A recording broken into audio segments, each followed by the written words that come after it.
of thought, Nick, and I want to run it by you. Sure. I think the surefire first ballot Hall of Famer, Mantar. Everything has a more real sports feel, and it gets you invested that much more. The dude's teeth aren't probably as big either. It gives it more of a big fight feel. It makes it feel more real. If that glass shatters, I won't be ashamed. There will be happy man tears streaming down my face. Just the goosebumps will be bumped out. I'll hold my arm out like The Rock so you can see my goosebumps. And I'll have happy man tears coming down my face if that glass shatters. Oh, my goodness.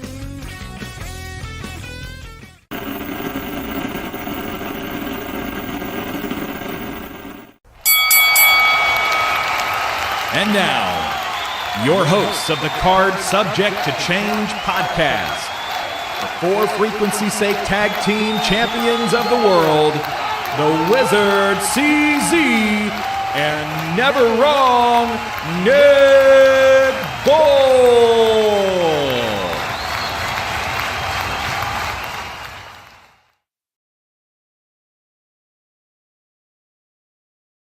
Hello and welcome to a special edition of Card Subject to Change. We are, just to get this off the top, we are powered by Lopez Pizza, built by Durham Remodeling, colored by Ryan Allison Tattoo, and protected by Jared Zook Country Financial. As you can see if you're watching live, there's a different face in the studio today. My normal tag team partner, Mr. Nick Bull, is on assignment elsewhere. But that's okay, because we have a very special episode tonight. We are honoring a man that I knew for quite some time. The person with me, Mr. Victor, knew him better than I did for longer than I did. We are talking about one Markus Crane, who is about to be inducted into the GCW Deathmatch Hall of Fame. And with that honor being bestowed upon him, I thought it was a good time to bring Victor on and just celebrate the life and times of Mr. Markus Crane. Victor, let me start. Go ahead and introduce yourself to those who may not know who you are. On our show. I know you from SCW. You and I were on some shows together. But let the people know your background, how you knew Markus, and yeah, that's all right. I got. No, absolutely. So I just got a quick question. Since your partner isn't here, does that make this like the Freebird rule? Can I be the podcast tag champion of the world? Hell yes. Hell yes. Okay. All right, Freebird rule. So, no, man. Thanks for having me, guys. I appreciate you guys asking. You guys reached out a bit ago, and we were finally able to make this work. You know, at the behest of the family too. You know, we appreciate it. They appreciate it. Yeah, so I mean, I've known Markus more, you know, most of my life, as with Jake, our other brother. He, you know, I met them probably way back when did 9/11 happen? Okay, no, okay, I'm just because that's really a good gauge. I moved back to Rock Island from Texas between here and there by 98, 99, so Audubon Elementary. So that probably would have been since about 99, 98 or so. Yeah, no. So, and ever since then, we clicked it off when I went, because I had to go to a new school. And of course, I can get along with mostly everybody. But I just remember, you know, seeing this scrawny little kid with another scrawny little kid that just happened to be Jake.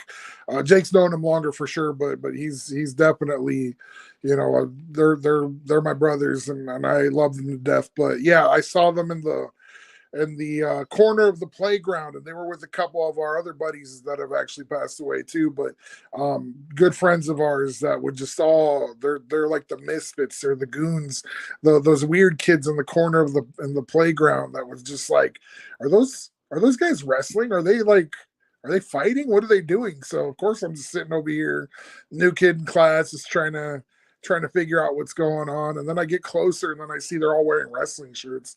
I think Mark had like a Y2J t-shirt on. Jake might have had a DX t-shirt, and then like I know Madison and a couple other friends had a bunch of wrestling t-shirts. So of course it's natural that the kid with an Austin shirt or whatever I was wearing, the Rock, whatever I was wearing at the time, just hovered over to the group of kids over there, and it was pretty much an instant connection. I was at his house like the next day, hanging out with them, just because. Of course, that was the common bond is pro wrestling. So that is the origin of that forever long friendship now, you know, and like I said, to me, he's family. He's family. He's always been family.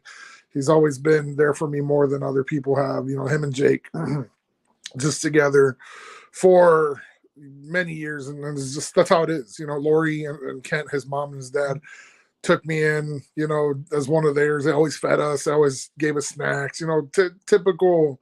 We were just another kid in the house, you know, and on top of the sister, they're living with them too. You know, she became our sister. So it was just like all one big unified. Jake and Mark, yeah, of course they were already in that zone, but it didn't take very long for me to kind of get used to the lifestyle and the friendship that they had. So I was very proud to become part of the family, you know. So you look at the three of us, I think I didn't send that one, but you would never think, who the fuck are these guys? Oh, I'm sorry, can we cuss? Can we by cuss? all means. Okay. I'll try not to, but yeah, who would look who would look at us and be like, you know, who are these guys? They're not family. No, we were family. And you know, like I said, it all started just because some weird kids wrestling in the corner, and you know, our love of wrestling. So yeah, and that was 90, like I said, I think 99, I believe. So right before we got to junior high. I wasn't trying to make a joke about 9/11. I was actually just trying to, when was it? Because we're getting so old now, man. We've been around for, and you know, on top of that, we've known each other for quite a while, because you were there at Marcus's like early SCW days, right? Yeah, that's where I met him.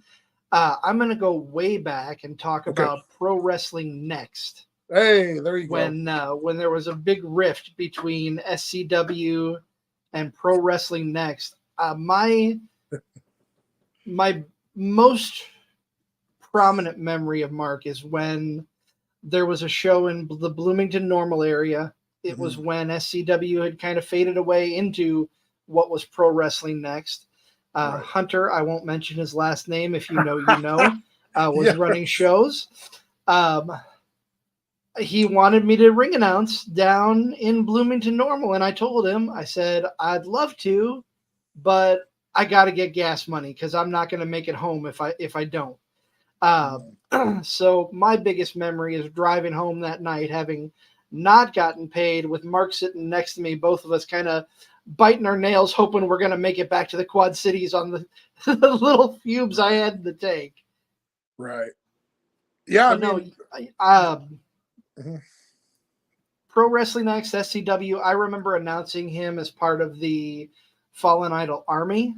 Yeah. I'm trying to remember when Jake was managing him, if I had been in the ring announcing game at that point. Let's throw this up here, because this is a great picture that you sent here. Yeah. Talk about talk about this picture a little bit here. And yeah, this one is a little bit later on, but because Jake had been kind of in and out, I think, with wrestling. I think this is after SCW kind of just came back completely, right? This was after the Cinco de Mayhem return show, I believe. So I believe you're correct. Yeah, Jake Kent, or Jake Queen, you know, is his managing name, but it's his good old Christian name, the Christian brother. We will call him Jake. He had been in and out with Marcus, just a couple dates here and there. He didn't really commit to it as much as Mark did, obviously. I mean, I dabbled too, but I didn't commit very much time to it. But that's what made Mark successful, because he did. But yeah, this time frame would have been, I think, everybody kind of reconciling with SCW, and willing to turn that into, or whatever we had locally at the time, into something that could be something again. And it'll lead into another little story I have later. But But yeah, Hunter. Oh man, now I'm starting to get all these like core memories unlocked with that time frame, because there was even a time where I wasn't even talking to them for a minute, and then they're like, "Oh, you're gonna go to security for SCW, but you won't do it for us." It's like, you guys run on a different time frame than I can. I can't make it to your shows. I can make it to their shows. So it wasn't like I'm not a commodity. I'm just the body there to take down the ring, put it on. But like you for sure know this feeling of, hey, you're part of something cool, so you just want to be a part of it, so you don't mind helping out. I know we were in that boat. So, even if it was just ring announcing or just helping out with security, merch, any of that stuff. Mark, the thing that people don't realize about early Markus Crane, he did all that stuff. He went through that whole deal in pro wrestling of coming up, when paying your dues was a thing. He did it. He was working merch table for people. He was helping out with the ring and stuff. So he did do that because that's what he learned. That's how he learned. I don't know what it's like nowadays, but you could. That's a whole nother conversation for another podcast. But yeah, no, he did all of that. He did all that on the come up. So yeah, this time frame when that you're talking about, that was an interesting time, because I believe, I want to say that he had made plans to get training, but it wasn't quite complete yet, because that comes a little bit later.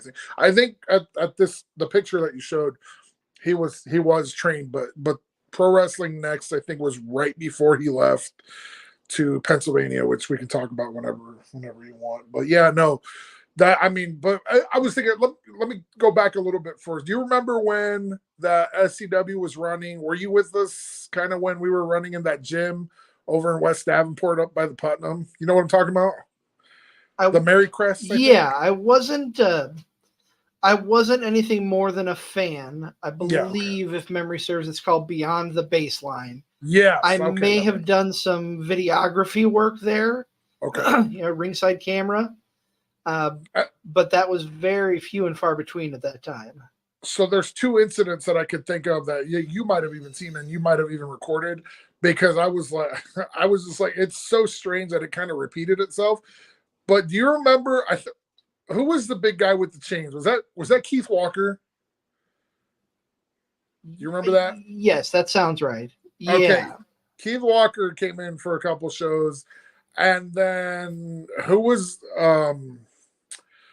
it Snake Eyes? Like way back do you remember Snake Eyes from like the Donahue days? I don't. Okay, well, there was a story that like one of his first shows that Mark was like on board as, like, I think his name was like Trent Scott at the time. He got blasted by like a chair or a briefcase in that show, and I remember he was out of it for a bit, like, because I didn't go to the show, but I remember like after meeting up with him and just be like, "Whoa, man, what are you doing?" Because we're kids, we're like, "Cool, you just got in the ring, whatever, cool, just tell me all about it." But he couldn't remember it, and then it happened then at that Beyond the Baseline where I think Keith Walker was in for like a big rumble. It might have been a prestige rumble, and takes whatever he had. It wasn't small. I think, like I said, it was either a chair or a briefcase. Just gets annihilated by Keith Walker, because I'm just like, holy shit! Like, I want to find that. I want to say you were there for that, but who knows? I'm sure you've got to see plenty of Marcus early action. I've seen plenty of Marcus early action. So I was just thinking about that the other day. I was like, I wonder if Chris remembers that. So holy shit, that was crazy. I want to ask you, I want to go back a little bit here. You guys, you're talking about meeting up in junior high, getting together.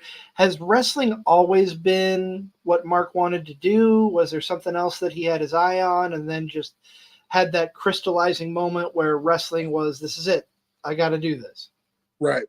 No, Markus Crane wanted to be a commander in an army and destroy the Soviet Union, is what he wanted to do at one point. No, seriously, he played a lot of is it Red Commander, or it was like an old art, like a RPG game on the computer. Okay. Red Commander, I believe. Yeah, something like that. That's what he wanted to do. He was always fascinated by that. But no, it was always wrestling. Anytime I'd go over to his house, like if it was just me and him or me, him and Jake, if he wasn't playing that game, he had it back on in the background. He had old tapes, DVDs, just anything that was on TV, Raw, SmackDown, or just tapes that we recorded, throughout. I mean, I had tapes that I brought over sometimes of WCW stuff, NWA stuff, like my dad that we recorded when I was a kid. And stuff that Jake had, and the figures, the toys, everything was wrestling. And then that led to the backyard trampoline stuff that we did, because there's always a trampoline story with everybody. I don't care who you are, there's always one. But yeah, no, it was always there. He was always very passionate about it. He was always a fan.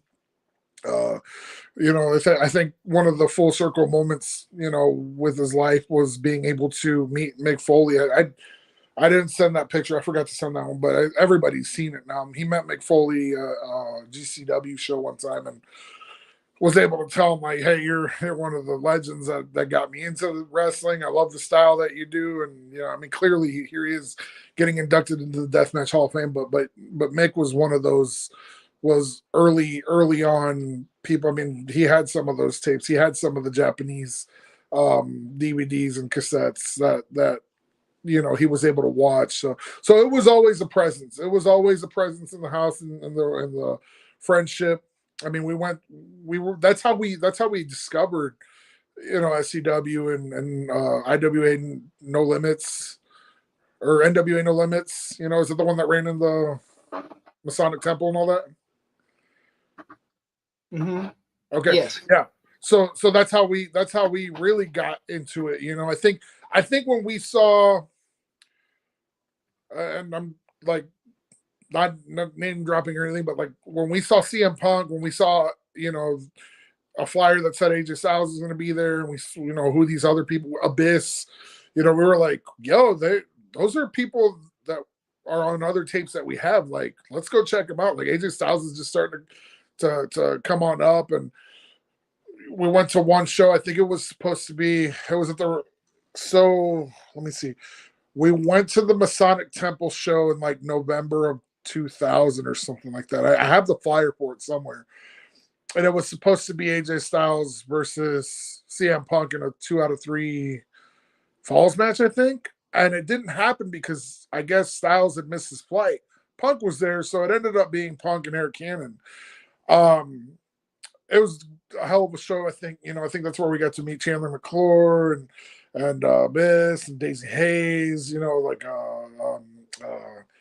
Delirious, just random people that would go on to become pillars of independent pro wrestling. And I think that's where he was like, man, I got to go see this more. Because I didn't make the follow-up show. The follow-up show, I believe, was the rescheduled rematch of CM Punk versus AJ Styles.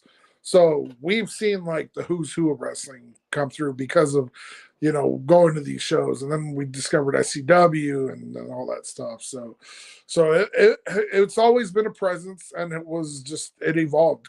Clearly it evolved into what he wanted to do, because it's all he loved.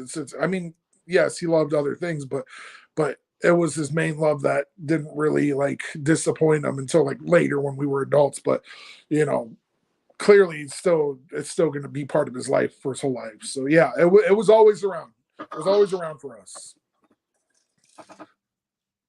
Now I want to go back. You mentioned Mick Foley. Obviously that was a big influence for Marcus. Who were some of his other influences? Who was he gravitating towards when he was coming up and getting ready to go into the business?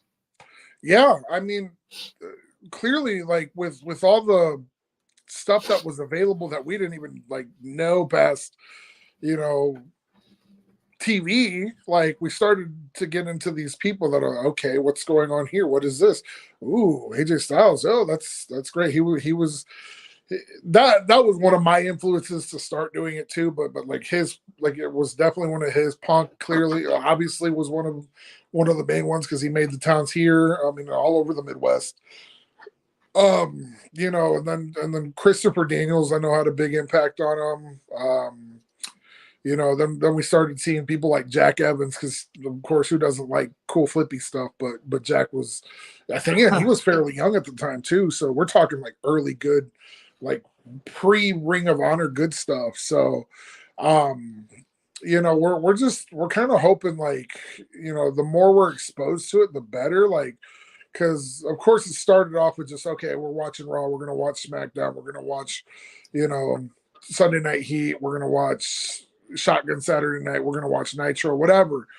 But then as we got older, the things that started giving them the itch of going to these shows and you know, places that were close by, we were able to kind of be exposed to that, you know, that early 2000s independent scene, which built what wrestling is now. I mean, look at some of the names. I mean, we can jump a little bit into the future with you know, with like the people that we've seen. Like, you know, you're talking about like the TPIs, like the early TPIs when Claudio and Quackenbush and Daniels and Amazing Red and you know, Youth Suicide and stuff like that. Like, we're talking like the who's who of people. Those are people that we're receiving on the come up.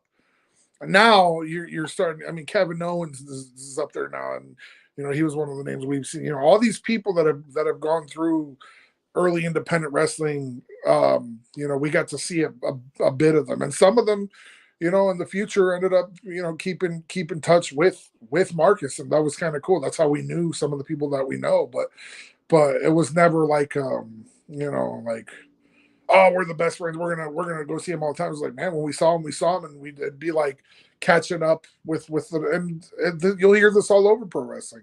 There's always going to be towns and places and friends and people that everybody meets that you're just going to know instantly. Like, oh, you're going to go down to, you know, Central Illinois, you're going to run into these people, or you're going to go to Des Moines, you're going to run into these people, you're going to run into 3XW people, you're going to run into, you know, the AAW people in Chicago, you know, like, you know, even just all over the place. So yeah, I mean, anybody that you could think of that was like on the come up, you know, really coming in, Mark really took a liking to, because it was different.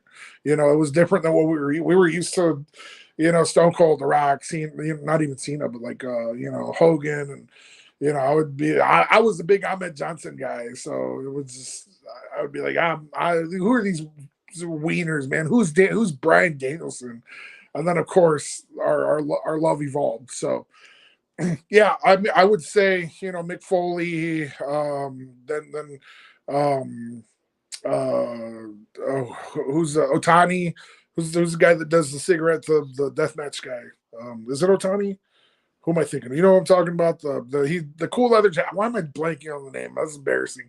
He wears the leather jacket. He did the barbed wire. I'm blanking on it too. But you know what we're talking about. You know, he saw that stuff, and that's when he started to really like exposing us to more stuff. And then every time he would go to shows, he would trade tapes, or he would hear about this wrestler. Hey, we got to go check this guy out. I heard he's really good. I was like, okay, well, I don't really care who Ace Steel is, but is he cool with Punk? Okay, cool. We'll go watch Ace Steel. Or, oh, you know, who's Silas Young? Who's an early Silas Young? And I'm like, oh, cool. He's fucking great, you know?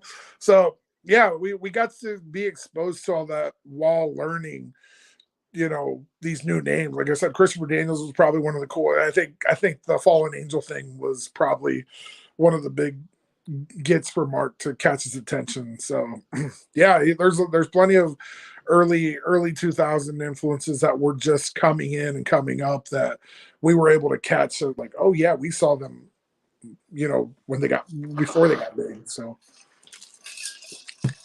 And, you know, you're talking about early 2000 influences. I want to bring up a name. I believe, if my memory serves me, he was trained by someone who maybe didn't make it quite as big as the other guys that you mentioned, but one Chris Hero, who I've always been a fan of. Am I correct in saying that? Yes. Yeah. So Uncle Hero, I'm going to name drop the shit out of him. I love him. Uncle Hero, man. That was, so now we're getting into like the real.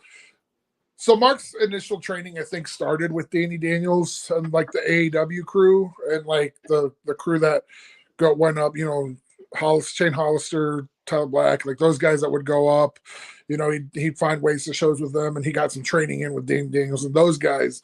I don't ever think it was like full on complete, but the more he was up there, the more he would, learn from those guys and learn by taking all these trips and doing all this stuff. So when he was really starting to take it serious and getting better, ring shape as far as what he was wanting to do, and when he knew he wanted to do it, that's when he started, back in the day, man, you could use AOL Instant Messenger to just talk to all these wrestlers and guys, and they'd be on, what I'm talking about, man. They'd be on late at night. Oh, yeah.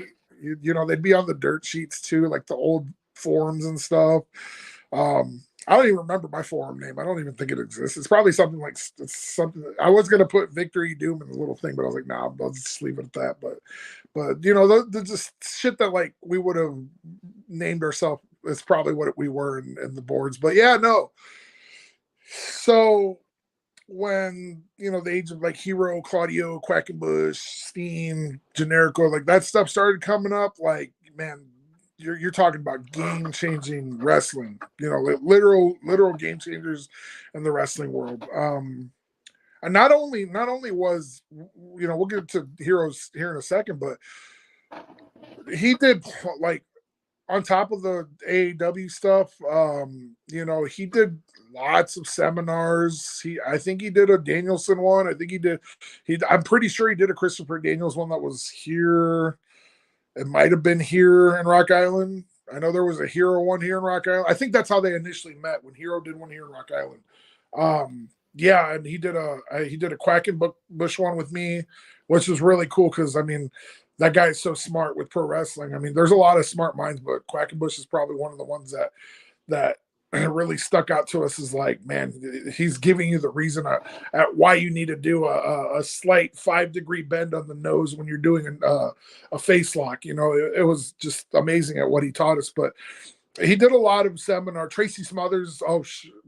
Let me tell you, man, Tracy Smothers, I love that man. I'm sad he's not with us anymore as well. And, Mark was pretty sad and torn up about that too. But, and Hero, this is another connection that he had with Hero. Smothers actually took a liking to Mark. I mean, Smothers did a little bit of a tour, I think you guys had Christian Rose on last time, right? Not too long ago. Yeah, he was in that initial crew that when Smothers was running around like Central Illinois. I mean, Tom was running around with that crew doing the same thing. So, he probably ran into Mark more times than he realized. So yeah, Smothers was just one of the best camps, one of the best teachers, and one of the best minds to be around. And he was always our favorite. I'm gonna give myself a little proud moment. I did 2 camps. I did one and I was like really tired, and I did the other one. I tripped and I hurt my ankle, and I wanted to go, but he's like, don't worry about it, brother. You better keep yourself. He's like, you're a big guy. I need you to keep yourself in health. So if you're hurt, you're hurt. Don't worry about it. I was like, he understood, but I didn't want to give up on that camp. But he knew. Right. He even knew himself. That was one of his lessons for that class. Like, was like, don't hurt yourself and don't push yourself, because you're gonna need all the pages in your book that you need.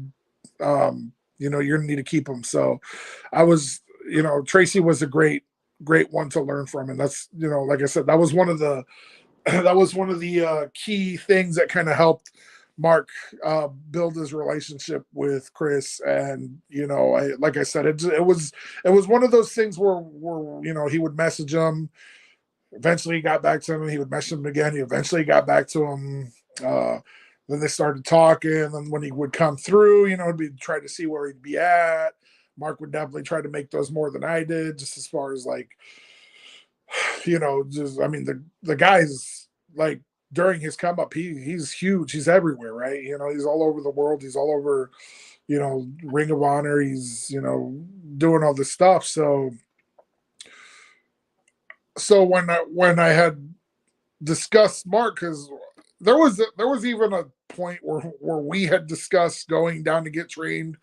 I think the Dudleys had opened a school, and we were kind of like interested in that, but we were like, I wasn't ready like to commit just yet, and I wasn't sure that was the path. I love wrestling, don't get me wrong, and I wish I would have took a bigger gamble on it, but it's just something that I couldn't commit. And wrestling is something you have to commit full time to, like as much time as you can. So Marcus, being the kind of person that he is with his love and dedication, and when he really wants to put his effort into something, he will. He started making these conversations, these friends, these places and stuff, so he would be able to get some time in the ring here, some time in the ring there, whatever. So when the hero thing came up, of course there were people that were like, no, this motherfucker, like, he's just full of shit. I mean, I knew he was talking to him, and he could give him some phone calls, and we would see him at shows and stuff, but him, like I said, Mark made more shows than I did, and running, hey man, I saw Hero tonight, and he asked how you're doing, and talked some more, and he's out. I think he was out in Pennsylvania at the time, because I think he was helping Delirious with the Ring of Honor school, I think, for over there in the East Coast. So when he kind of came to us about like finishing his training and really, taking that initiative to kind of evolve himself, the hero conversation, I think, came into play. So again, whatever they talked about, that's cool. I just figured, he's just like, he's really a cool dude. He just talks to everybody when he can. He's a busy guy, so whatever. But he was out, having good conversations with Mark, giving him some good advice. I think one of the pieces of advice was stay at your mom's house as long as you can, so you can save up money to get trained, or save up money to get a car, to make the towns and stuff like that, and in a nice, loving way, not like take advantage of your mom. No, it's like just do what you got to do to get yourself prepared for that stuff. So I think, like I said, whenever he had this conversation with him, I think it became into like, hey, I would like to finish my training, and he kind of went on from there, and he finally just up and said, hey, you know what, I'm gonna go finish in Pennsylvania with Hero. And we're like, yeah, okay. He just left one day. We're like, oh, you were serious? He's like, no, what the fuck you think? I'm trying to become a wrestler. So yeah, I mean, I think I was looking at it earlier because he had sent me a message about something that he had said to a magazine right after Mark passed. He he was just reminiscing about how ambitious he was, and how he wanted to do all this cool stuff, and he was full of the energy that he needed to be, and that he just needed to kind of slow down, react, stuff that we knew about Marcus, like seeing him in ring, because Mark's very quick. Some people said, oh, who the hell is this spaz, whenever they'd watch him wrestle. Very quick, very agile, kind of sloppy a little bit when he's really quick. But one of the things that was helpful with the hero thing, that he slowed down and cared more about the psychology of wrestling, and just the true art of it, instead of just doing all these moves. Yeah, cool, doing all the flipping moves is cool and whatnot, but you're telling a story in front of people. You're performing an art piece of art for people. So Secrets of the Ring was for sure in our library.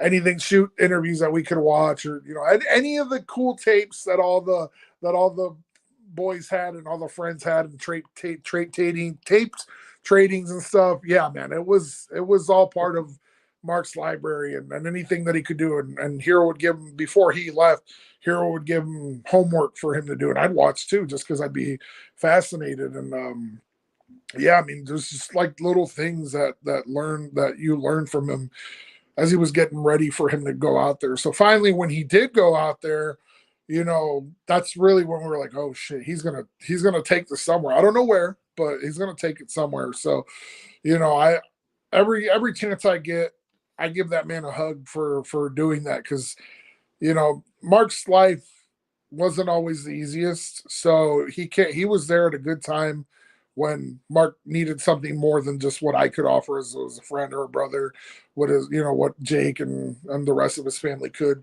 just because he was really wanting to pursue something that wasn't, what's the word, wasn't regular, right? Pro wrestling isn't regular to a family that wants you to do good. Excuse me, that wants you to do good in life. That's not regular, but there's a market for it, and there is a place for it for people that have drive, and that drive was Marcus going to Pennsylvania and trying to hammer out some training with heroes. So he would tell me, man, Hero would not, he'd be relentless with them, but that's just the way he is. He's an intense guy when it comes to the ring. He's very smart. He's intense. He's smart about conserving energy, doing the most with the less, but also doing the most with the most. Like, that is why he's one of the best, one of the best in the world, one of the best minds. He's literally a wrestling genius. He's not lying when he says that. So, for him to open up his mind and his house and, his place residence, and you could imagine that there was some other bodies staying there too. That's how I became friends with Kingston. That's how I became, that's how I kind of knew Claudio, and then just a couple of the other guys that would swing in and out. Like it was funny because he knew I was a big Eddie Kingston fan, and he's like, yo, Dad, yo, man, Kingston's up here, he's hanging out with us tonight, like, are you jealous? I'm like, yeah, I am. You'd be like, yeah, blah, blah. So he's like, don't worry, I got you something next time that I'll see you. So I was like, oh, okay, whatever, cool, man. I'm glad you're enjoying it, good, whatever. So he was out there for a while, and then just, when I think there was a point, not like a good amount of time after that, I think there wasn't any more that Hero wasn't, was going to be able to teach him other than having him go out and experience things. So he made his way back this way eventually, with the knowledge that he had and the training that he had and the stamp of approval that he had. Cause that's a big stamp, shit, you went out to go train with Chris Hero. All right, let's see what you got, So yeah, that was, it's cool. I still keep in touch with them. I just, like I said, I messaged him the other day, just reminiscing. He always likes this, he sometimes he'll just pop in and then check in on me, and I'm so thankful for him and all that. So I know he's a busy guy. But yeah, no, I forever have love for him. He's always welcome in my household and in any capacity. He's, again, wrestling genius. Like, during some of the COVID stuff, I know he wasn't doing much, but he started doing like a recording and a podcast where he was just like, we're going to go over this match and we're going to see this. I was like, dude, you need to continue to do that all the time, please. Cause I could sit there and listen to him for hours. I can listen, anybody could, really.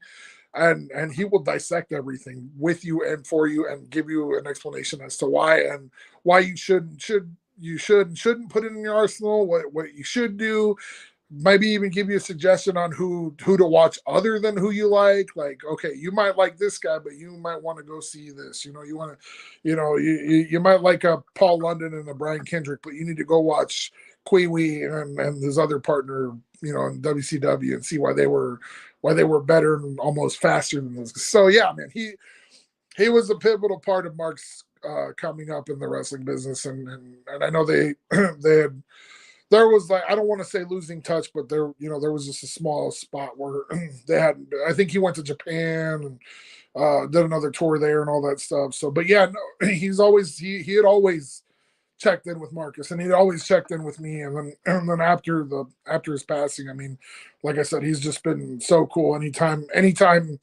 he comes to the Midwest, I try to come see him. So just a quick side story. I think it was something was happening across the street from All In or All Out one of the years at the United Center a couple, like last year or 2 years ago. I get a call, and it's Hero, but it's a video call. And I'm like, oh, cool. He's right across the street. Maybe I'll try to go see him. I answer the phone, again, thinking it's Chris Hero. And it's fucking Stevie Mo. I don't know if you know who Stevie Mo is, but yeah. I'm like, Absolutely, I know who Stevie Mo is. Yeah, so you'd imagine how fucking like confused I was because he's like, of course he's got a beer in his hand. He's like, "Oh, Vic, I'm here with your boy, man. I bet you didn't expect to see me." I was like, "No, I sure the hell didn't." So, and Hero's just Wait, laughing his Stevie ass Mo off. had a beer in his hand? Right? Surprising. So, no, he just, Hero's laughing his ass off, and it was a good time. And I was just, oh, cool. So, yeah, so that was ridiculous. That was something only Stevie Mo would do, but yeah, no, Hero's an excellent person. He's like I said, anytime you can watch any of his stuff or learn from him or read from him, please do. It's always good stuff. So he's a good. I think his. I don't know if you can see it up there. I think his figure is back here somewhere. So it's Cassius Ono figure. So yeah, no, he's excellent. So good dude. Well, Victor, we're going to take a quick time out. I got to pay dues to our sponsors. But I know you sent a couple more pictures I want to look at and talk a little bit more about Marcus. We'll be right back though. Cool, man.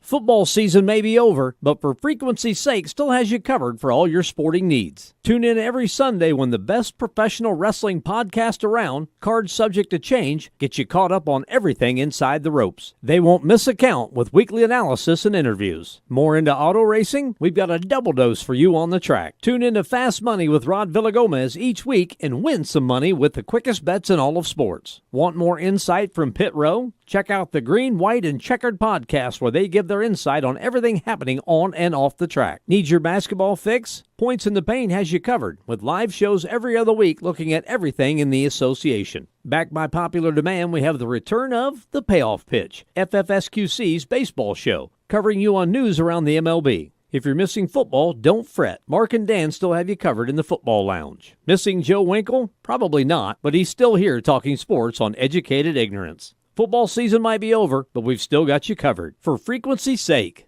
you know what we mean. For frequency's sake is brought to you by Durham Remodeling, serving the Quad City area's remodeling and repair needs since 1973. Clint's Draft House, grab a bite and a pint. 7th Street Moline. Lopez, New York-style pizza served up by the slice or pie, Davenport. Lifted Energy, energy drinks, coffee, donuts, and more. #GetLifted.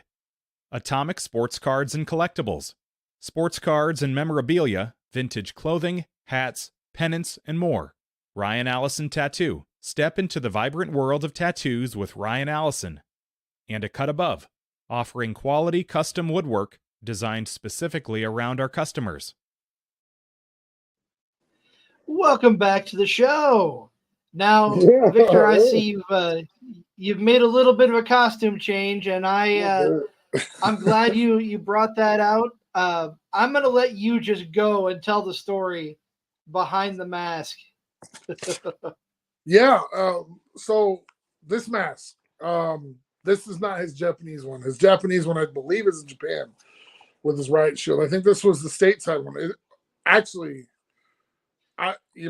me think about that one because Adam Ziegler, he's a friend of ours, friend of the best friend, one of the good friends of wrestling. He even had his little run as Noctis as well.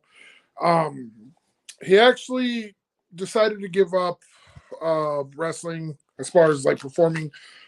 He decided to chase his main love, which was I believe like visual effects, practical effects and stuff like that. So he went to Tom Savini's school out in Pennsylvania as well. So, Adam Ziegler, let me tell you, man, that guy, one of the best brothers that you could possibly have. I mean, the man, again, okay, so let me point out this little, I see you, I know I have all these little letters here, right? So, and I'm going to explain that too. So Nick Manawa is pro wrestling's best friend, right? Are you familiar with Nick Manawa? Vaguely. Yeah, I mean, he does all the Mid-South stuff. He did the Mid-South stuff. Now he kind of helps out with GCW and all the Kentuckiana stuff and whatnot. So he's pro wrestling's best friend, right? So good brother. I asked him. I met him through Marcus as well. So and I remember just just having a good time when we met him and his now wife, Jess. Sweet peas, just awesome people. I remember I asked him, I was like, man, I want to be pro wrestling's best friend, but you probably see more people than I do. He's like, yeah, man, it's cool. I was like, can I be pro wrestling's good friend you see every once in a while? Because like we'd only seen each other every once in a while. So that's what that means. Pro wrestling's good friend you see every once in a while. Because I mean, it's true, because there was a time when I didn't see you for a while. I didn't see the wrestling guys for a while. So that's what I'm talking about. I pop up out of nowhere and I'll just randomly go to shows. So yeah. And so anyways, so that's why I say, I mean, I see everybody here and there, but Adam went off to chase his goal of being an effects person and mask maker and stuff, and he's super talented at it. I don't remember what the handle is on Instagram, but if you look him up, he's one of our mutual friends. He's a great dude. If I can find his tag later, I'll message it to you or whatever. But he ended up so Mark reached out to him to get this mask made. I'm Sweet Tooth, right? So it's kind of Sweet Tooth inspired from Twisted Metal. And he had always loved that character. He always loved the mask. So when he had this vision in his mind and evolving his character into this Markus Crane character,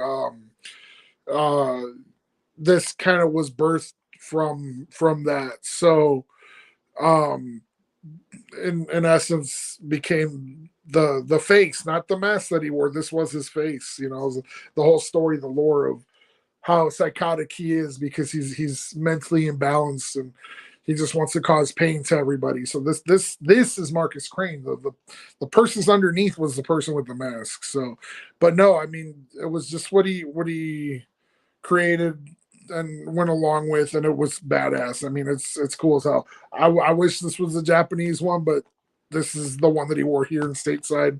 I'll show you this. This is, I think the eye is still, the Japanese eye is green, so I think that's the one that's over there. But this was his little I don't know, almost like wrestling buddy that he had made a couple years ago.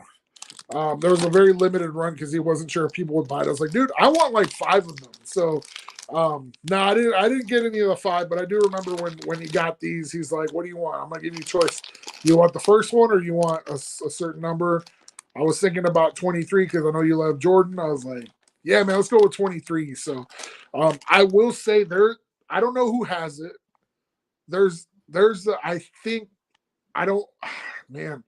I think there's a 0 out of 23 out there. So like a -1 or something that glows in the dark. I don't know who has it. I don't know.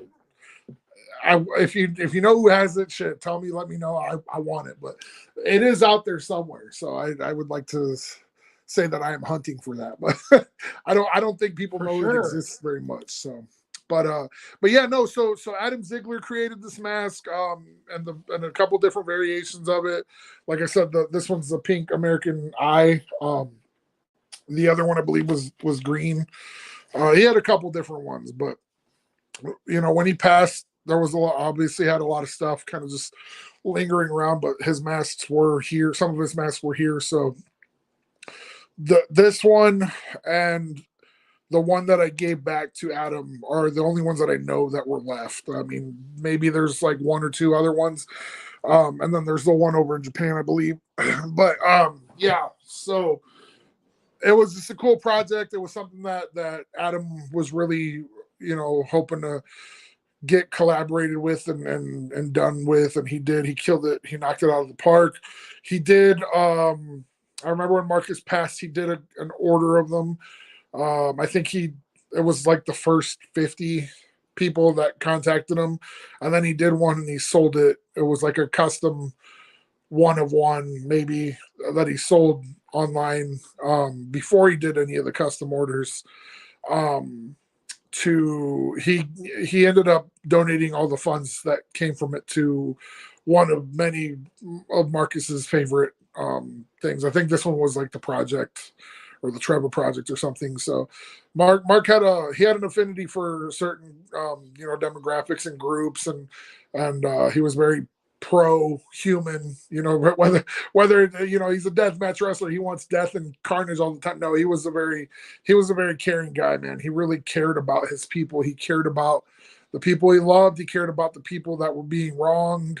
He cared about the people that that couldn't fend for themselves. He if he could, even if he was struggling, he would try to give the shirt off his back if he could. But he was in that boat. He was in that boat.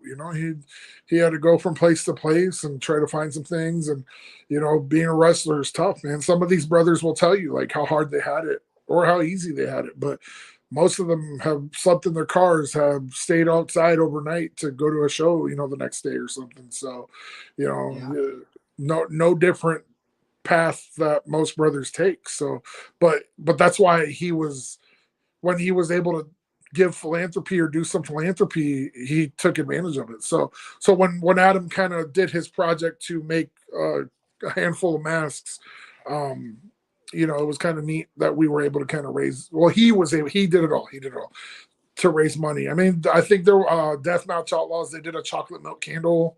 I think there was a Jun Kasai patch of him kissing Jun Kasai, which is one of his greatest moments of all time.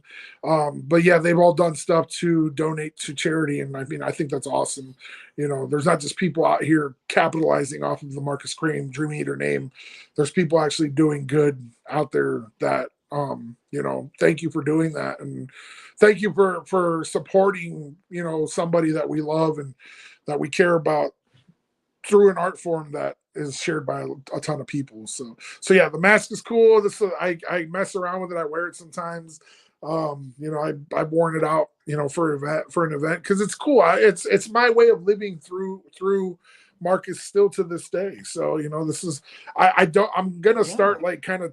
I was actually going to reach out to Adam to see if he'll maybe make me one of my own, which I'm sure he will. But I do want to retire this one and put it in a nice protective case.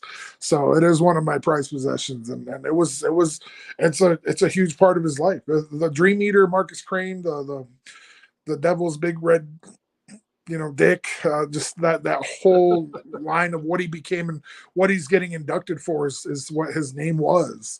So. Which kind of leads us to heading into the direction of GCW. So, but yeah, but like I said, just to touch base on stuff before, we've always loved wrestling. We've always been big nerds and fans about it. We all had all the toys. We had our Fig Fed. I mean, I was jealous. I remember I got mad at him because he said he would let me know if there was a Kurt Angle action figure that came with it was the old Jack Pacific Kurt Angle, so it had the cloth singlet. And he said, "Yeah, man, if I see it, I'll let you know, and I'll get it for you, and you can just trade me, or you can get me, Bubba Ray and Devon if you ever see them." I was like, "Well, that's kind of a rip because you're getting two. I'm only getting one, but whatever, cool. Yeah, I want it because I couldn't see it." I go to his house one day, and it's like 2 weeks later. He's like, "Oh yeah, man, I found this like 2 days after we talked about it, but I wanted it, so." It's mine. I was like, "You piece of shit. I wanted Kurt Angle for my Fig Fed. So now I have to settle on using Bubba Ray. God damn you." So, so no, but yeah, we've always had fun with wrestling. He did so obviously with SmackDown versus Raw, Here Comes the Pain, all that stuff. ECW Anarchy Rules, all the video games, and then he even did EWR, I think, right? So that's the booking one, right? You remember that? EWR? Yeah. So he did. I didn't play much of it, but I remember it. Yeah. He did it. He did that one. He loved it, man. He loved booking shows, and he was able to book a couple of shows on his own. Viva La Wrestling, hell of a time. It was fun. It was awesome. Music, sideshow act, good wrestling, funny wrestling. And just a good time. So he was able to kind of do that too. He would have thrived at doing something like that more often because he did like to put matches together. So absolutely. Yeah. Now, Victor, I wanna get to the two other pictures you sent me, but I also want to go back. You talked about the Dream Eater name. Yeah, That sparked a memory for me. Following him on Facebook very often, he had a line of shirts. Was he creating those, or did he have a hand in creating those? Talk about his shirt, his I remember there being a lot to do with the sandworms from Beetlejuice on them. Was that his creation, or was that something he collaborated?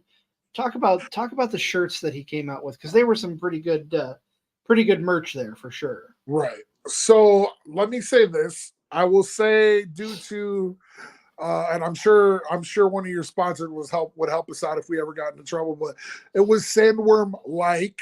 It wasn't necessarily the sandworm, but fair. Yeah, exactly. So, and it was Oogie Boogie Man like, but it was not the Oogie Boogie Man. So the Dream Eater brand, I mean, he kicked it off.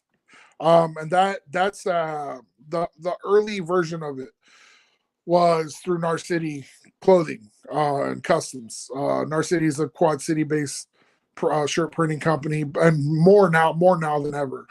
Great work. Those guys are awesome. Andrew's done a great job creating that small empire that he has, and he's got ties with the River Bandits and other local organizations that had helped them skyrocket off. So but before, when he was just out of his garage, Andrew kind of put Dream Eater to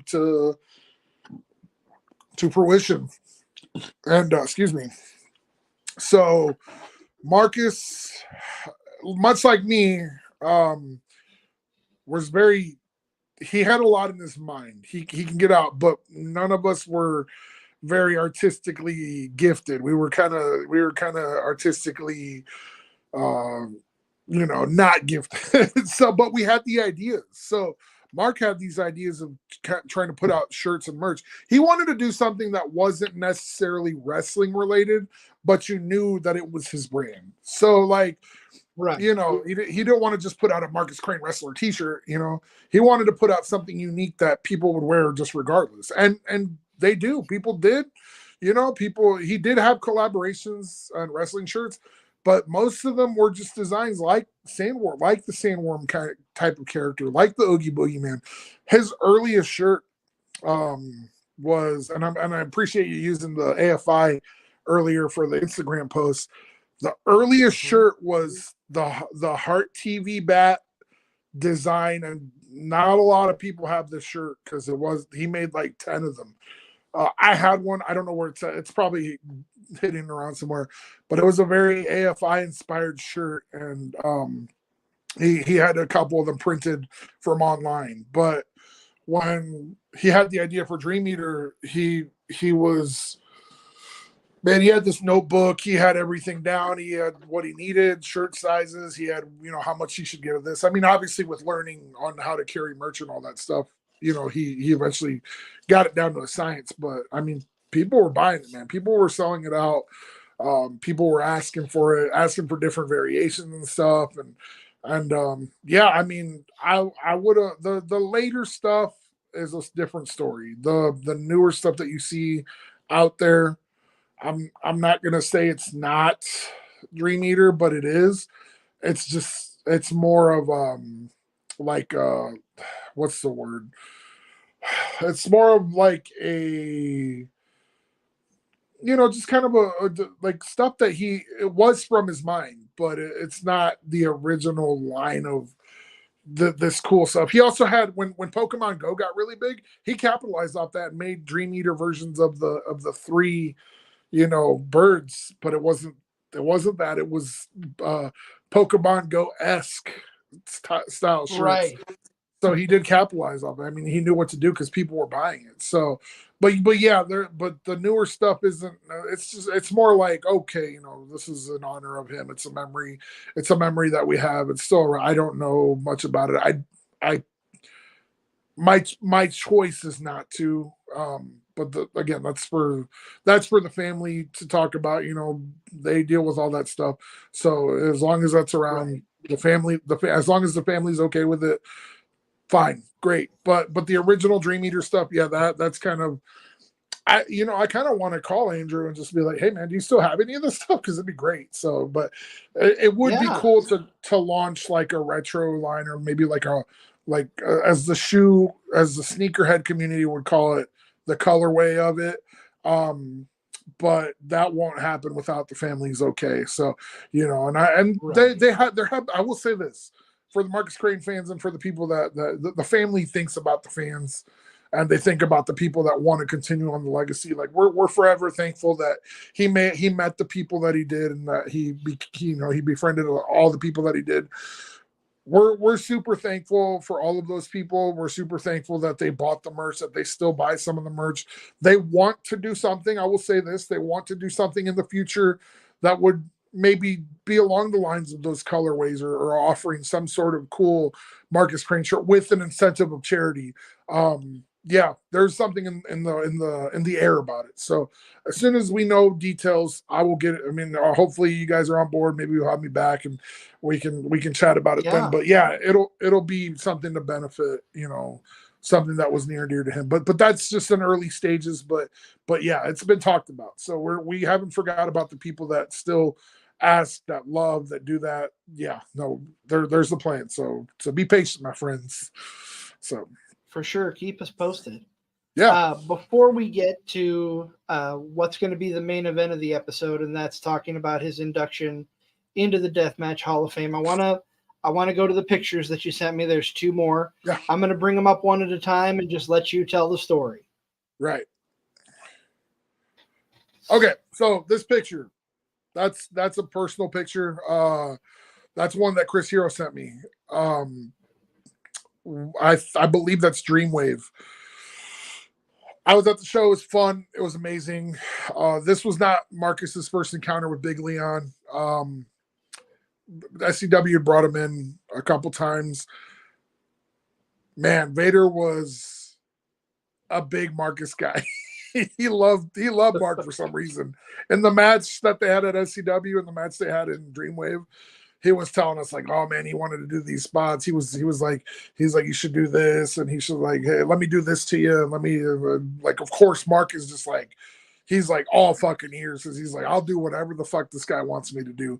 This was a picture that Hero had sent me, just a candid, picture of like them talking, them going over some things, because Hero, of course, is his dear friend, but he loves moments like this where he sees students learning and continuing to explore the game. This is a genuine conversation of Mark discussing the match with oh, sorry, are we breaking kayfabe? My bad, man. I'm sorry. They're shooting the shit, man. What? No, but seriously, this is a very candid moment that warmed my heart when he sent it to me.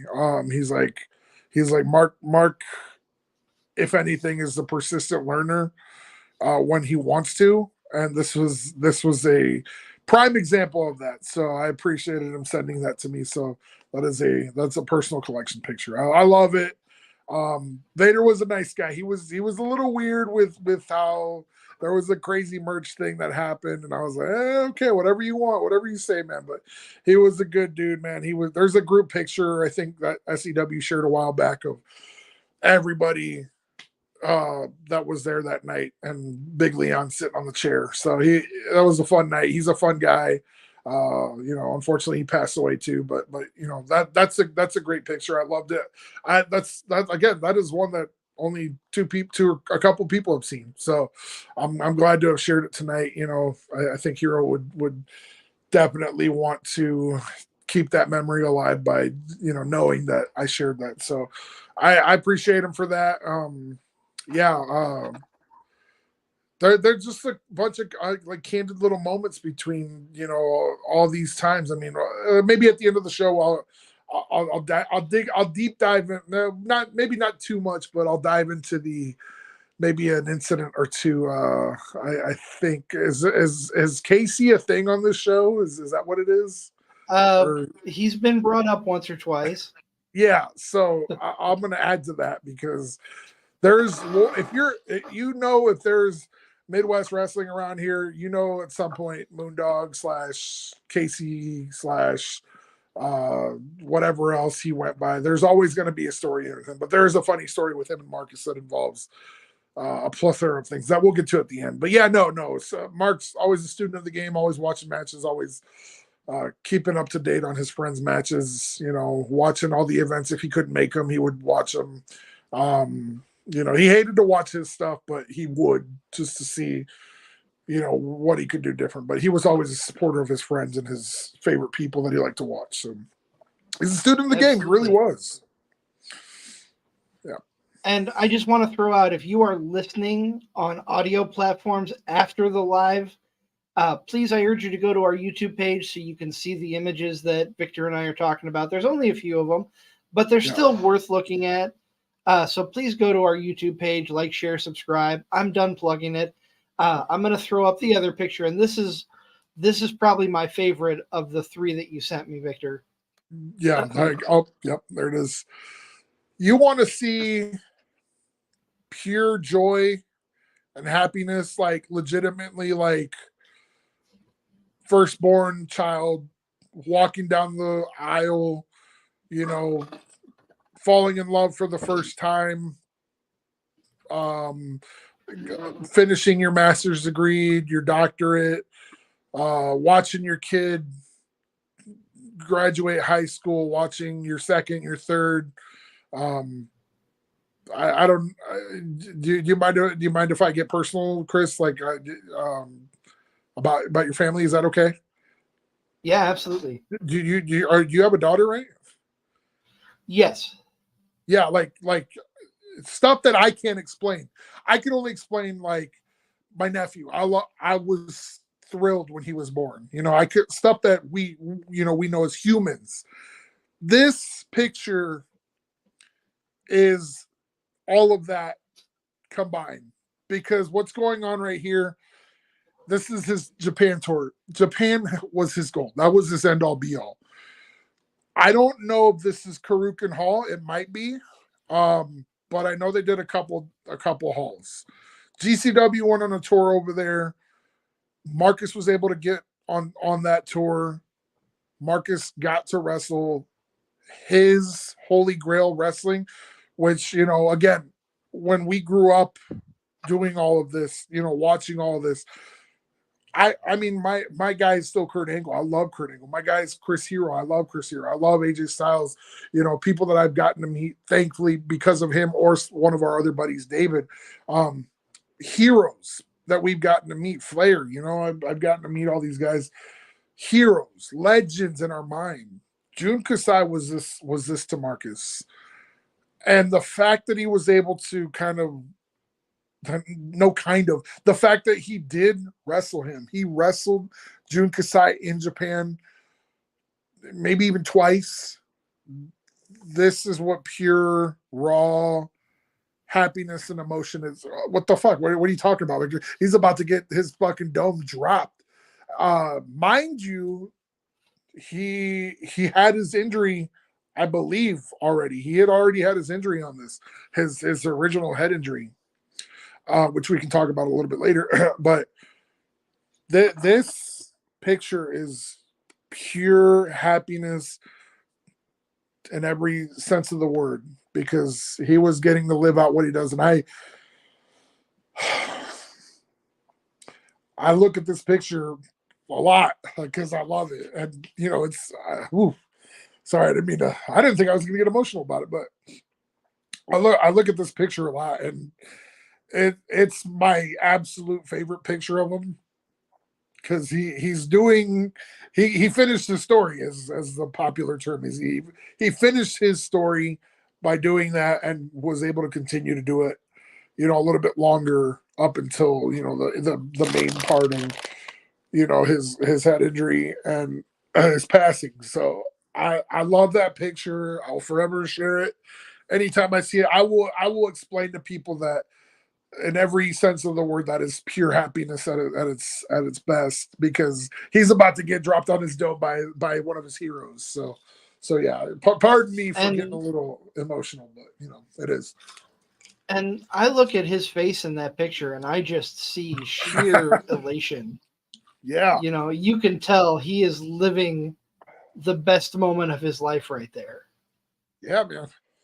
It is. It's you don't get a lot of those in life, man. I mean, if there's anything I can tell you from the last couple of years of not having my brother in this world, it's you don't get a lot of the good moments, man. But Marcus was lucky enough to get a lot in the short time he was here. And I mean, I'm sure, there's always the what ifs and, coulda, shoulda, wouldas, but I don't like to play off those because it's not realistic.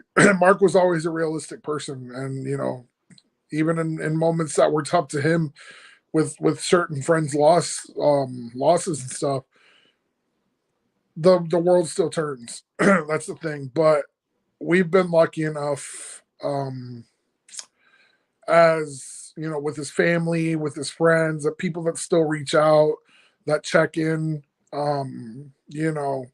We've been lucky enough to have a lot of good moments with Marcus and then have those pop up. So we don't get them often, but with him we did, and we were happy to. And like I said, the kid went through a lot. He went through a lot in his life.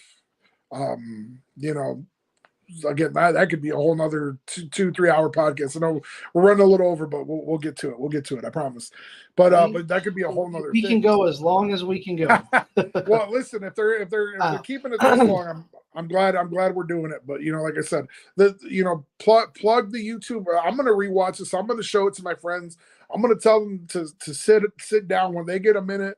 His mom is gonna, Mama Crane is gonna watch it. Because she loves hearing about good stories and stuff, and just good times about her son. And Kent might peep this too, but when we're able to kind of reminisce about the good things with him, man, it's always the best, man. There's so many things. Like I said, we'll pop one at the end of the podcast here that hopefully it won't take too long. But yeah, no, everything he did leading up to that point, and because of GCW, he was always thankful. We'll dive into a little bit of the GCW story, at least what I know. So yeah, man. I mean, yeah. It's fun. And that's kind of where I want to go to next. Excuse me, with you, Victor, is, we're here, we're celebrating his life because of GCW. He is having the honor of being inducted into their Deathmatch Hall of Fame, which, first of all, no, I'm going to save that question. I do have a question in that regard because you would know it best. But talk about how he got into GCW and how all that came about. Yeah. GCW was interesting. I don't know like the full story. I know it's as easy as GCW has become one of the hottest commodities in pro wrestling. They're known mainly for their deathmatch stuff, but lately what Brett's doing over there and the people backstage are doing over there, having these, I mean, it's no secret. They have leeway with some people that come in, they're the AEW champion has showed up to GCW. He's shown up, Nick Gage has shown up on AEW television. Like, there's no secret that it was turning into something else. The early stages of what I know from the GCW experience with Mark is, it's typical. It's like, he did a lot of the Midwest stuff. He got some East Coast dates. He got introduced to some people, some Georgia people, some, brothers all over the country, definitely that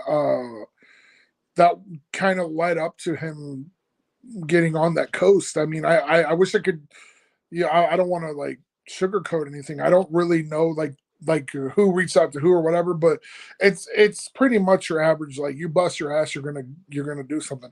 Mark made those dates when he could, anytime that he had a chance, because he knew something special was gonna pop off with GCW eventually. We're talking a couple of years ago, right? So yeah, I mean, that's what I know. The whole thing, I mean, there again, you can branch off into like 2 other podcasts with this, but I don't know what the whole deal with CZW was. I don't know what the whole, I don't know if there was some other, crazy stories or heat or anything with anybody else, but just as far as I knew, it was taking off. Marcus got on at the right time. Just because he was willing to make these trips and dates and willing to be part of something that was special or going to be special. I mean, I think he's on like volume 1 or 2 of like the best of shirt. And I've wanted that shirt forever because it's like Nick Gage and Markus Crane and a bunch of other people, Jordanella and all this stuff. And that's like one of the earliest forms of like GCW really popping off. So he was there. He was definitely there in that mix of it. So and now it is what it is. I mean, GCW is becoming a common name. I mean, they got something going over there with the Deathmatch King, Matt Cardona.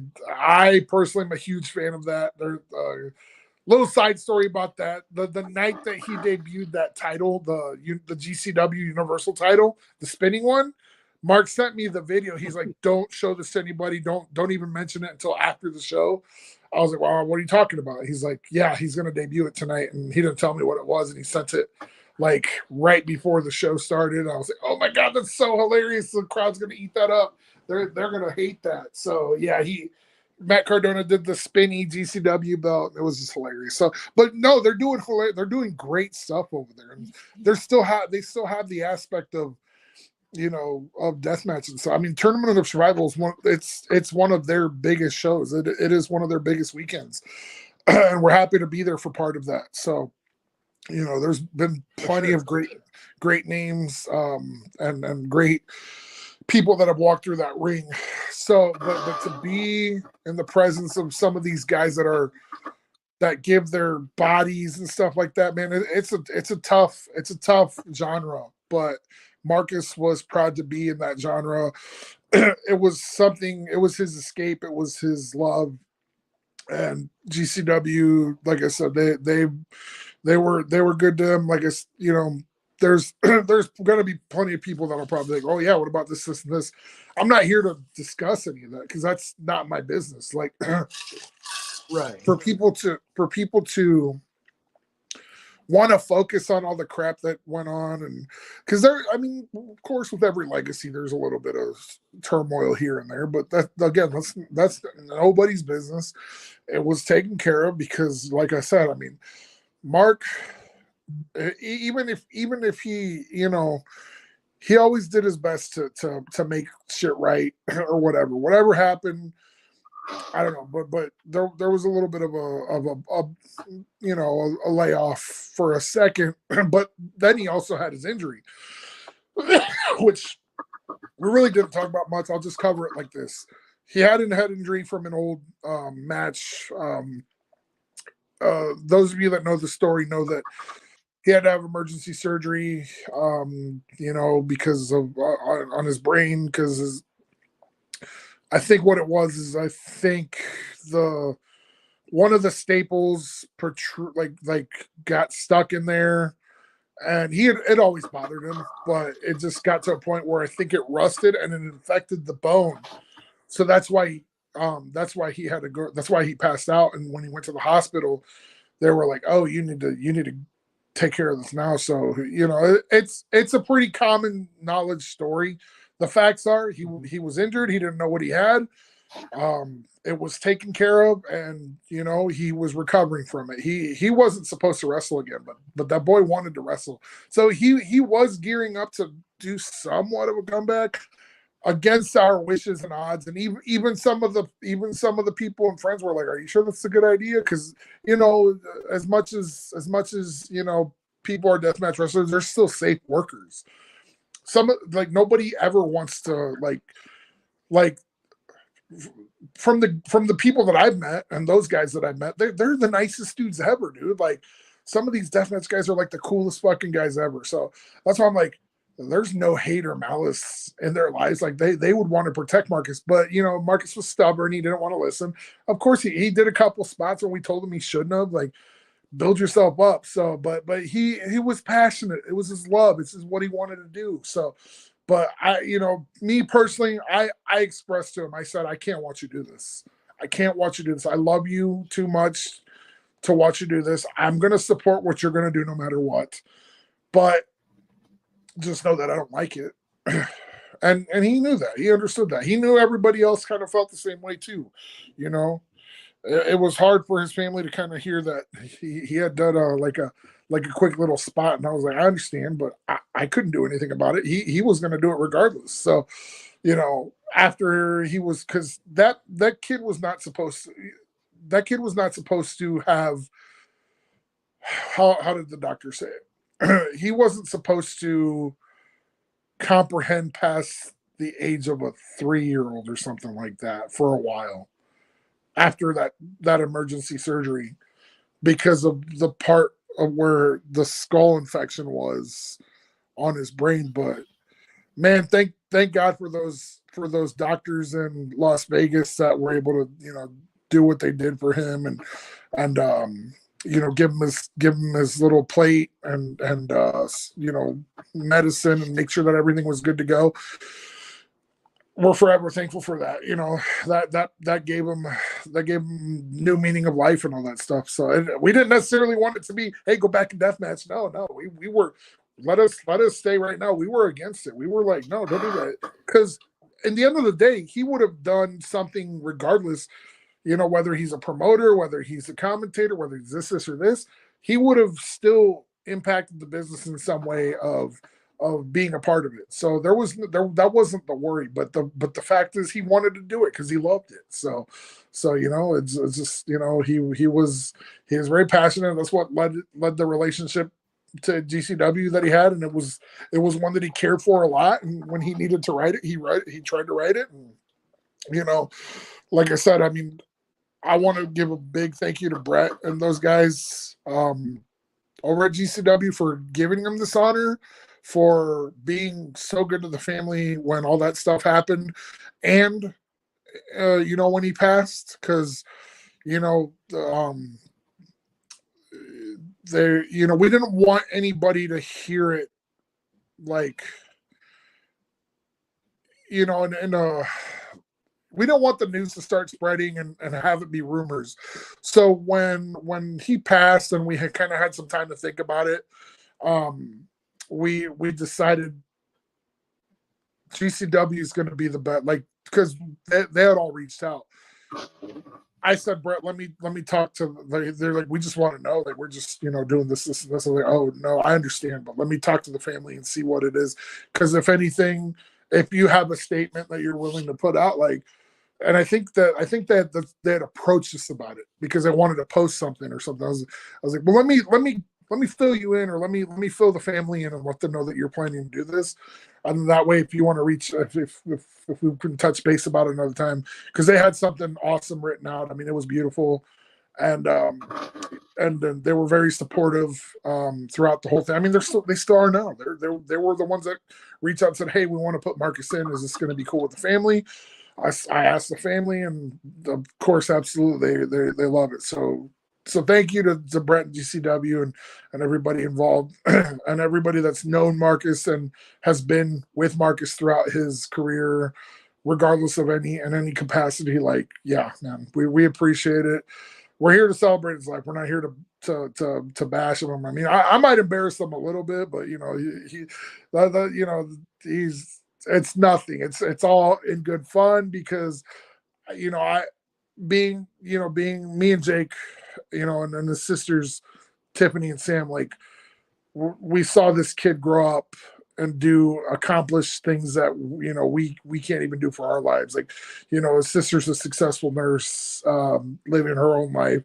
His oldest sister is a beautiful mother with a great partner, and he's treats them well, and they got a great place, and that I would love to go visit again, because I want to fish on their pond. Lori and Kent, Kent's always traveling. Lori is just the sweetest.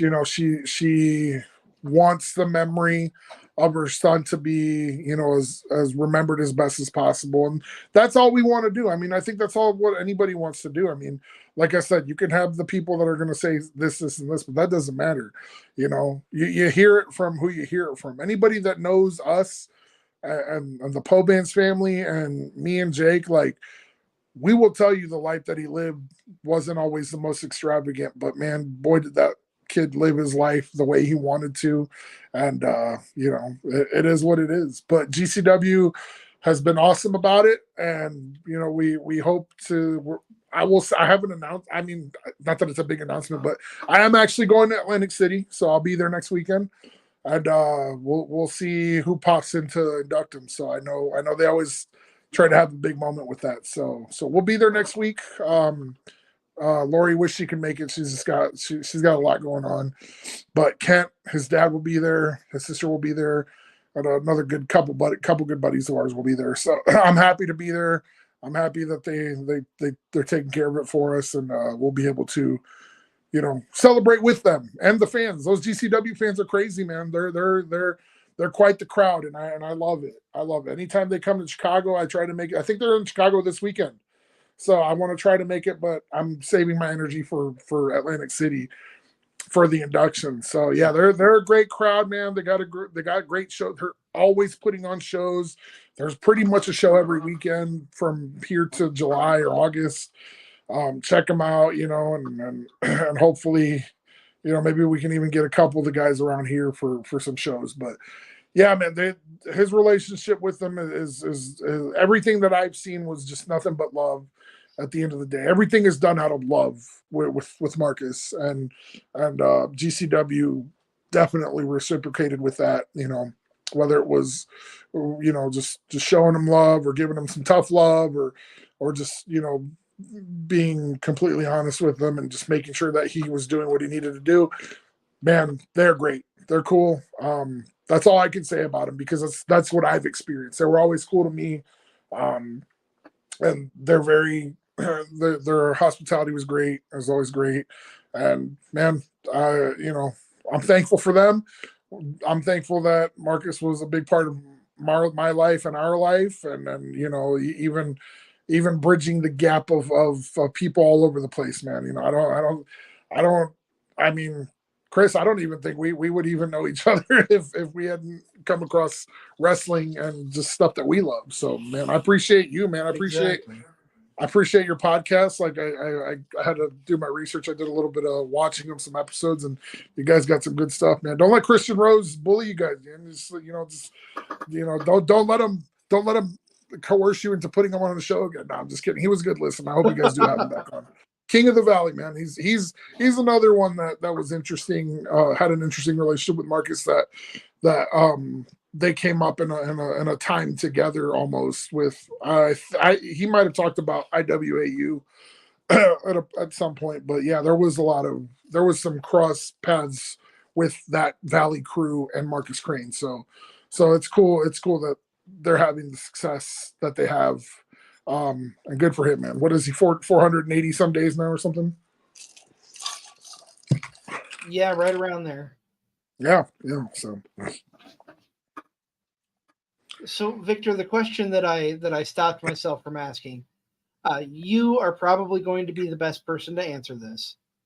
How would Mark feel about the honor that is being bestowed upon him by going into the Deathmatch Hall of Fame? And can you give us an idea of what his acceptance speech would be like if he were still with us? Yeah, he wouldn't like it. I don't think he'd like it. And not in a bad way. Like in a, he was almost kind of humble about it sometimes. Cause he knew he was a big deal, but he didn't always, that wasn't him. He wasn't out there flaunting, he had his merch and he had his stuff and, photos. Dude, listen, the kid is huge in Mexico. He was big in Mexico for his little run that he had down there with those guys. It was pretty funny. He would tell me these stories. He's like, he hates that he can't speak Spanish because a couple, Robles is one of his good friends too. Mike Robles, would say stuff in Spanish, and he'd be like, "Are you guys making fun of us? What are you doing? Are you talking shit?" Like, no, man. He'd always ask me, "Hey, what's Robles saying?" I'm like, "I don't know. I'm not there." So no, he was very humble, man. He loved meeting the fans. He loved me. He liked when he had kid fans, because it was like, man, it's just like, they get to see this cool stuff like we saw, and it's cool to be cool to the kids. But man, they loved him down in Mexico.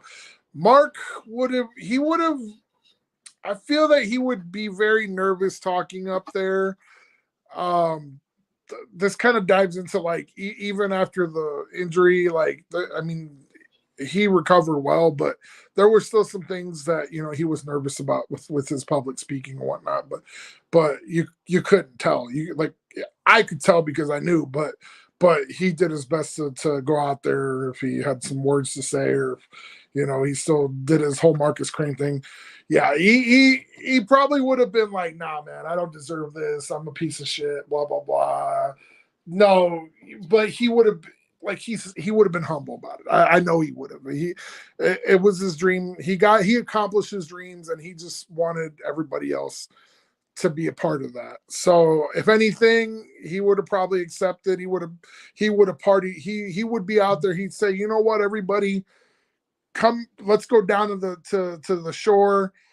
Bring your ones. Let's go to the cheap casinos, and let's just have some fun and do all that." Now I will say, before he passed, he was sober of alcohol. He was trying to get to a good balance in his life. So I was super proud of him. So I don't know if he would have continued that, because I know he's a big partier, but no, he was very proud of his accomplishments, although he didn't show it sometimes. But he would be proud. He would be thankful to all the fans. He would want to party with every single one of them afterwards, party with all his wrestling friends. I mean, I think back of New Orleans and New York, where we were literally out all night. There's a mechanical bull and Eddie Kingston story that I have. There's a Janela, 4-foot daiquiri story that there is. But all good times for another day. But yeah, no, he would have loved to have partied with everybody, and he would have been very like, "Appreciate it, thank you guys."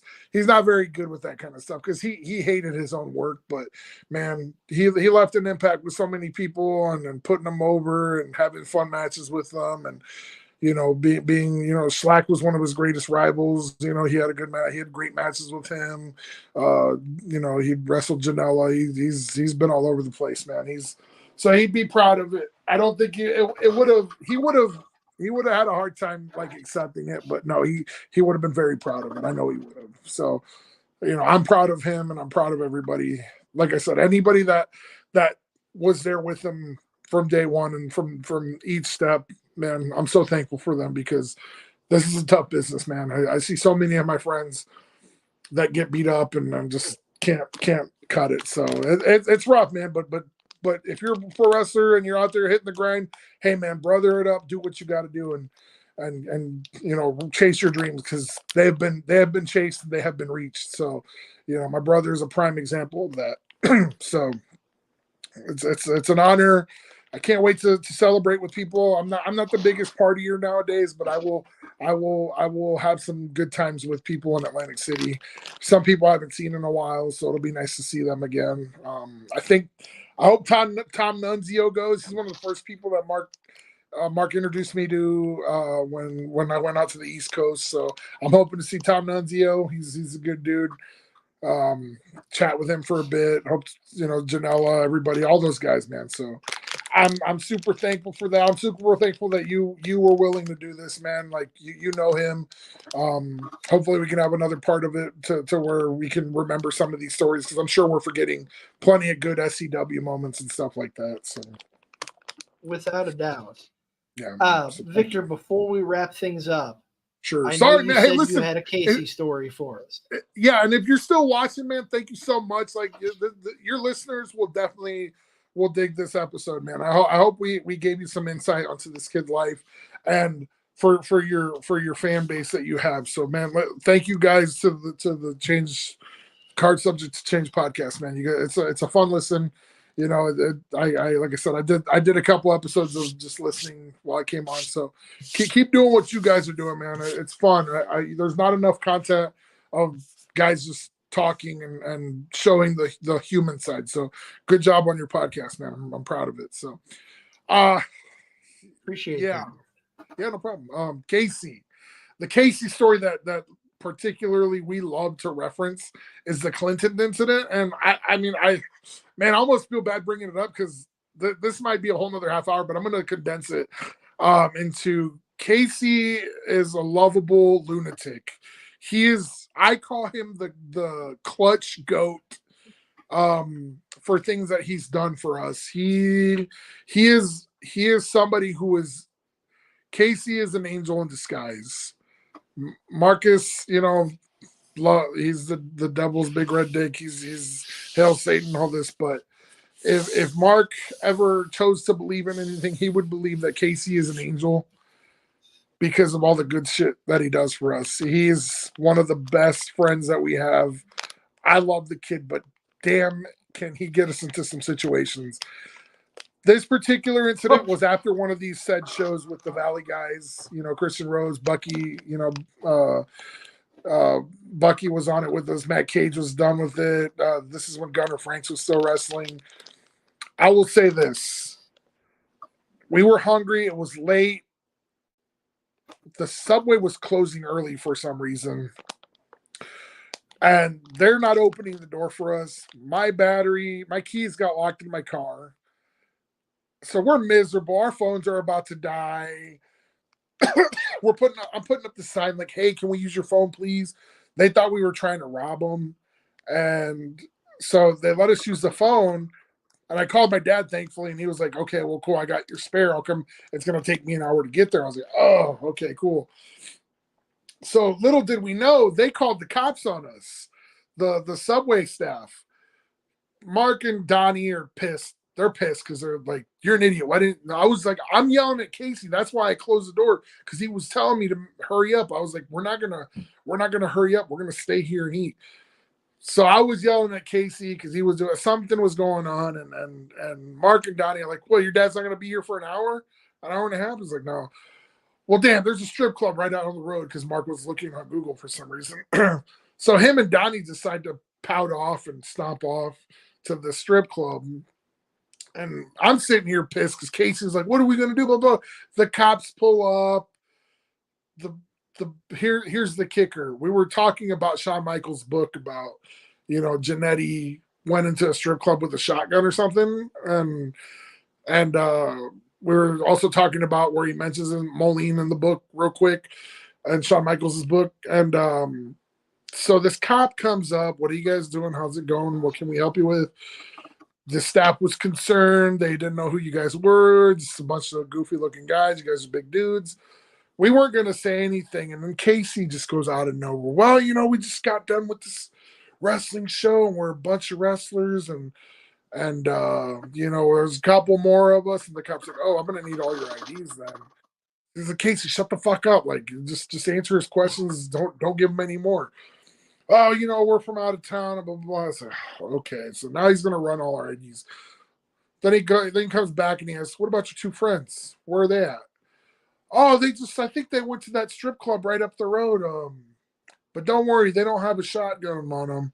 And we're like, why would you say that? Why would you say that they don't have a shotgun?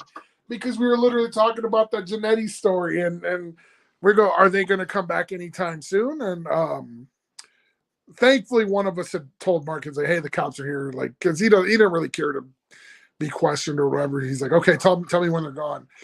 I was like, honestly, sir, I don't know. They'll be whatever. And Casey's like, yeah, don't worry.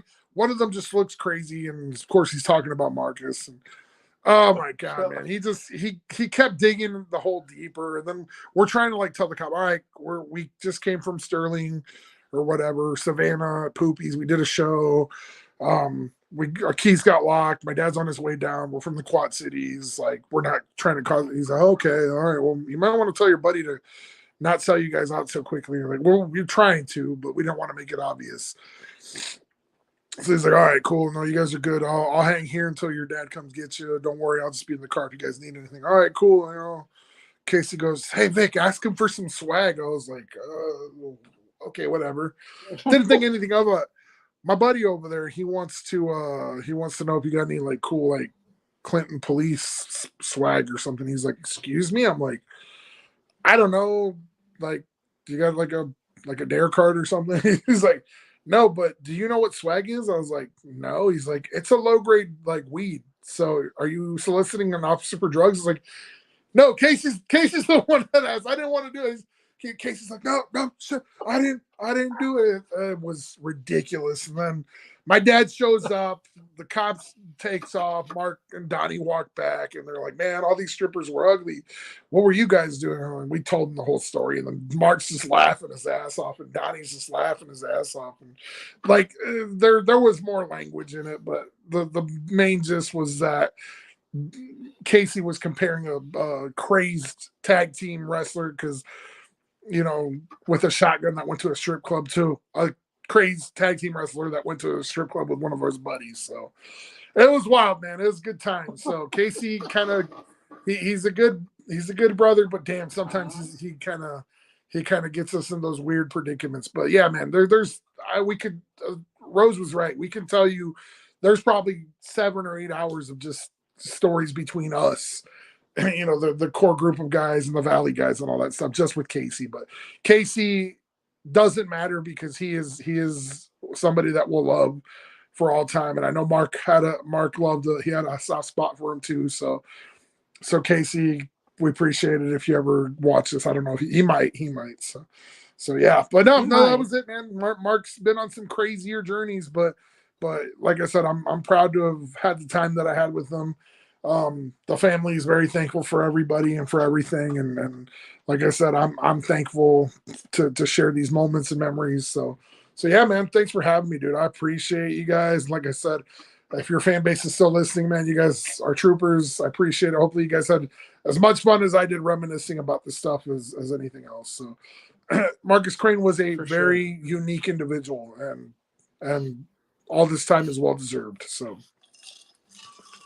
and congratulations to Markus Crane for being inducted in the GCW Deathmatch Hall of Fame. Huge honor for him.